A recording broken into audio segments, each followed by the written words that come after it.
And the floor is open for everything except more student bloopers.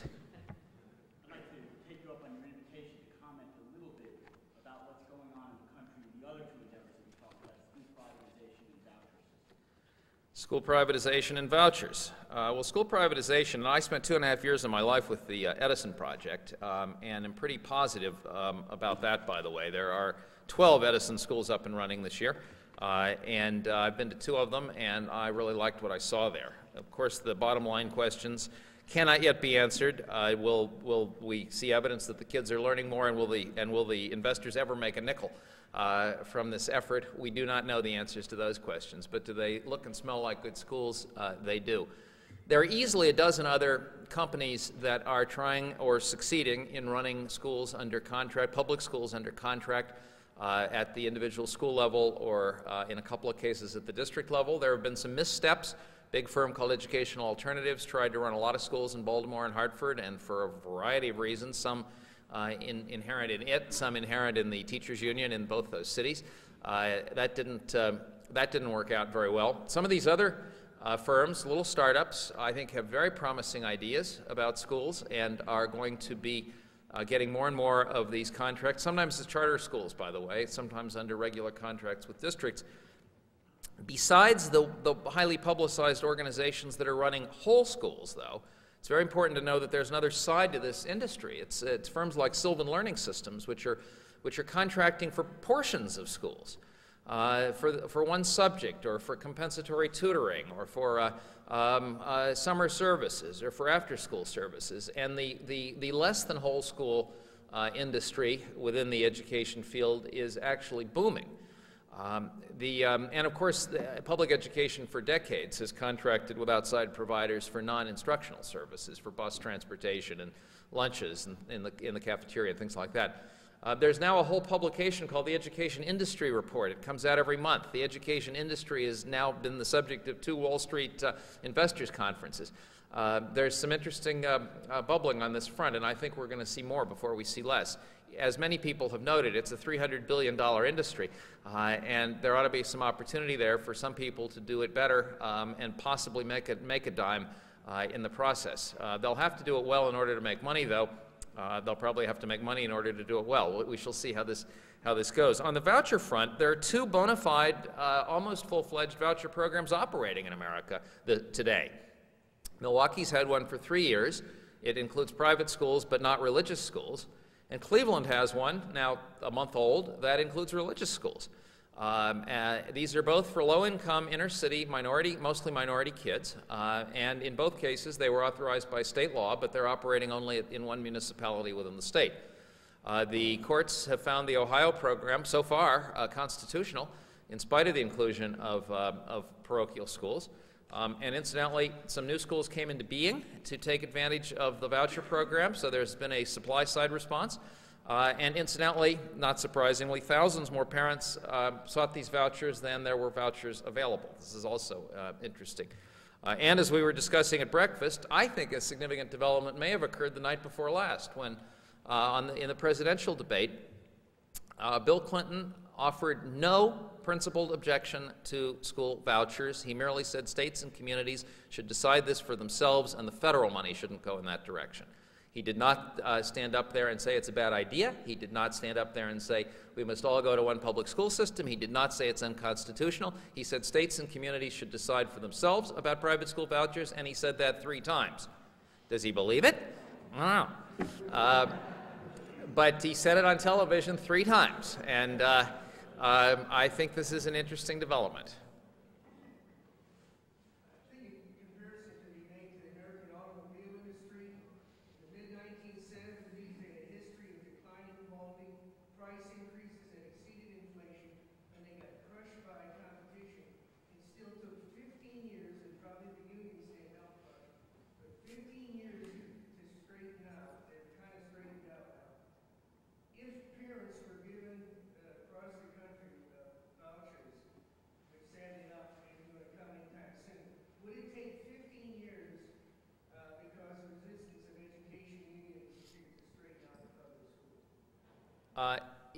Yes, it would take 15 years to straighten out the public schools if parents were all given vouchers. And There are two reasons for that, three reasons. You mentioned one, which is systemic resistance to change, the unions and otherwise. Not just the unions, the administrators, the whole shooting match.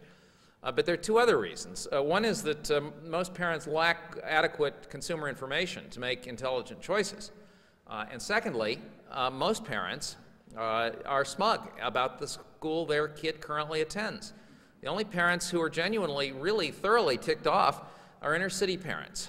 Most suburban parents think they've got the problem licked because they moved to the suburb with a nice name and a good reputation. They're wrong. Their kids aren't learning squat either. But they are too complacent to move. And consequently, you give them a voucher and they'll stay in the school they've already sought out. How soon could you send a copy of your address to each member of the Georgia legislature? Well, I'd be happy for the Public Policy Foundation to do that if you think it would make a difference. That's easy. But my impression is that a lot of elected officials make their decisions for other reasons than the power of logic and argument.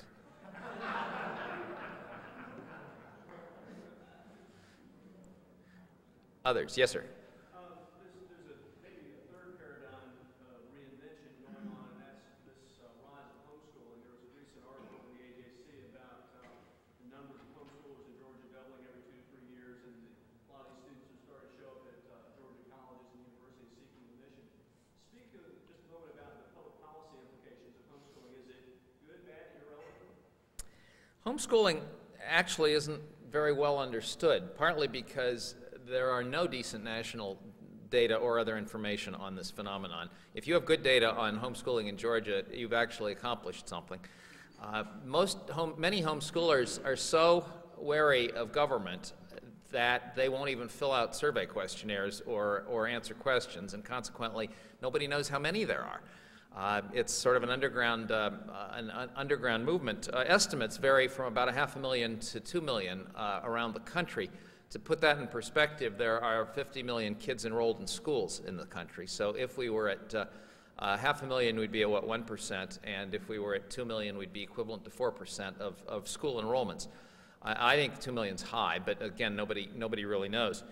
You certainly read stories almost every September about the homeschooler who goes to Harvard or the homeschooler that goes to Stanford and does fine. But there are a lot of other homeschoolers, unfortunately, where the parents either aren't serious about schooling, keeping the kid at home is an excuse for other things like babysitting, or where the parents don't know enough to be effective teachers. And it's also a huge amount of work to be a good homeschooling teacher. I mean, you got to be, first of all, you got to be there. Secondly, you got to know something. Third, you got to know how to teach it. Fourth, you got to be able to stand your own kids. I think those are going to pose natural limits to the spread of homeschooling. Do we know anything about student achievement by homeschoolers? Honestly, we don't know anything nationally. If you've got any information about this statewide, I'd love to see it because I've never seen any. I think it's going to remain a small, sort of important to those who do it, but from a national standpoint, marginal phenomenon.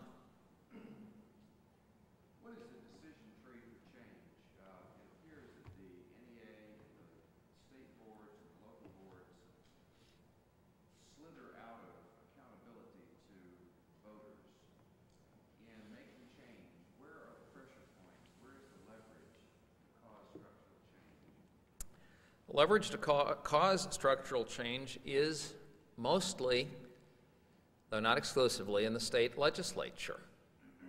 I was just in Texas visiting charter schools, and organizations sort of like yours, the Texas Business Education Council, the Governor's Business Council, people like that, have forced upon the state of Texas through the legislature, and with the help of the governor, I might add, both a heck of an accountability system in terms of student achievement and also a decent charter school law, and they're going to revisit vouchers this year too. It was in Texas very clearly, and incidentally this goes back to Ross Perot in the mid-'80s, back when we thought Ross Perot made sense. The and on the education front, he did. People like you leveraging the legislature with the help of the governor is the closest thing I know to a strategy. I mean, once in a while you get municipal level change of some significance. You rarely get it without the at least cooperation of the legislature, because usually the rules are set that way. I mean, Chicago's turned over its schools to the mayor and taken them away from the school board. So is Boston. In both cases, the city was just utterly exasperated with its hopeless school boards and said, we can't trust these people to run the schools. Somebody else has to run the schools, and they picked the mayor. And people in Illinois wonder whether the Mayor Daley really wanted this or whether the Republican legislature forced this upon him as punishment. But nevertheless, the mayor is now accountable for the Chicago public schools, and he has installed a team of non-educators to run that system, and they are making big waves in that system because they have the control to do so without going through the traditional mechanisms. Are there any set of standards that exist today that you feel comfortable suggesting we ought to adopt rather than trying to reinvent the wheel and come up with our own? Standards. Every state I know is either creating or reworking its standards. And there's no state that's got a perfect product at this point. Incidentally, on the American Federation of Teachers' very good analysis of state standards, published a month or so ago, Georgia's core curriculum standards fared not badly in that evaluation. And it's important for you to know that, if you didn't. I don't know any state that's got this exactly right. I kind of like Virginia's, and they went through a major complicated process developing them. But most states are wrestling with this right now, and some are sending them back to the drawing boards. And those that have standards they like don't have assessments that they like, and those that have assessments that they like don't have any accountability mechanism for doing anything on the basis of the assessments. So is there any place I can recommend for emulation? Not today. Why don't you be the pioneers?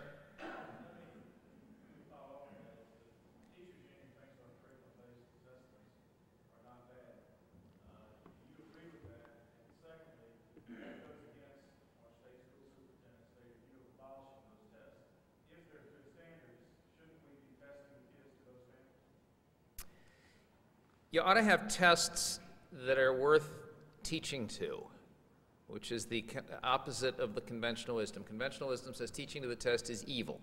If anybody remembers any decent university course they ever took, preparing for the exam, which meant learning what the course was supposed to be teaching you so that you could do well on the exam. This is exactly the way we handle advanced placement tests and international baccalaureates and all the tests that we actually respect in this country. People study for them. They are taught to do well on them. That's not the same as being boned up on individual questions and cheating and so on, but they're taught to do well on them. I think you need both curriculum-based tests that are worth teaching to, and you need some kind of external audit. And they are not identical. The curriculum-based tests that are worth teaching to are very important, I think, for teachers and principals and on the firing line educators, and they frequently provide the most important information for parents about individual kids. External audit is necessary to keep the system honest and for accountability purposes and for general public policy, and those usually can't be done through the same test, by the way. So I think you need some of both. I know that sounds like a lot of testing, but I don't think you can get out from under the need for a fair amount. Griff.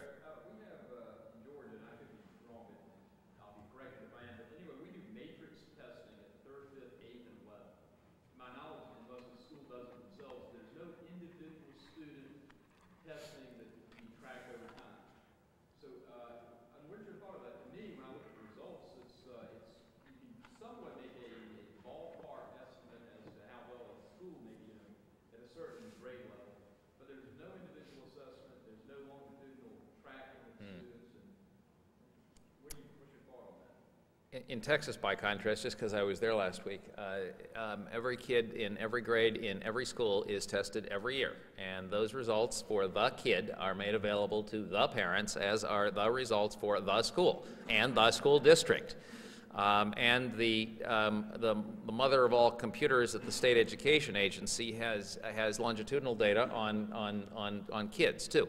And even if they move from school to school, their data on the state test stay with them. Now that's maybe too big government-y for some people, and it may be too kind of elaborate and comprehensive for some people, but parents need data on their kid. You can do some things through matrix testing, which is similar to sample surveying. I mean, you can do a Gallup poll and get a pretty good sense of what the country as a whole is thinking, or what all lawyers are thinking, or what all nurses are thinking. You can do that through sample surveys. And if you want to know sort of what about the generality of the big system, you can do that through sampling. But if you want to know about individual cases, you can't do it through sampling. And if you believe, as I do, that the parents ultimately must know how their own child is doing in relation to standards, or the rest is largely meaningless, then you need a system that provides that information. Would some matrix testing also provide certain kinds of indicators about how the state as a whole is doing, or how the district as a whole is doing? Sure it would. Do you need both? Perhaps not. If you do the universal testing, you don't really need to do the matrix testing unless there are other things you want to know. Yes?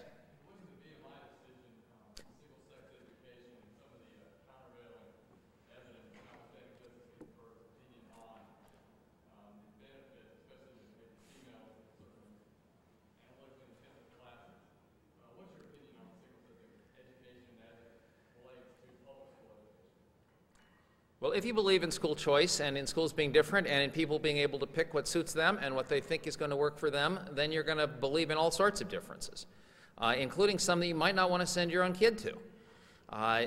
Some people, single-sex education is right for some people. There's evidence that it works for some people. I can think of situations in which it would work better for a kid than a co-ed class.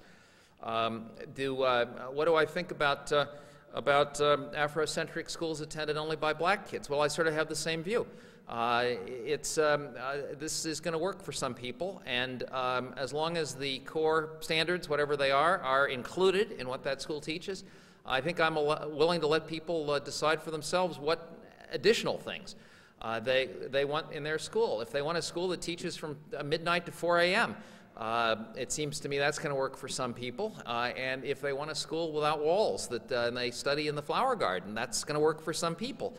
I think the curriculum should retain a core, and I think the core should be tested, and I think the test results should be reported. But outside that core, let 100 flowers bloom and let people decide which one they want to put in their own lapel. One more. Yes, sir. Yes, sir. Is it less of a problem in some of these other areas that are like the charter schools? And if so, how legally do they get around what seems to be such a problem in the public schools? Discipline is indeed a problem, and yes, it is less of a problem in private schools and in charter schools. There are several reasons why it's less of a problem, and I'll give you two. One is these tend to be small schools where everybody knows everybody by sight. And just think how much of the discipline problem in a 2,000-student public high school is caused by anonymity, by the fact that nobody knows the name of that kid that's making trouble over there. A small school in which everybody knows everybody is likely to be a much better disciplined place than a vast, impersonal, anonymous institution. That's one reason. Another reason is these are schools that people have chosen to attend.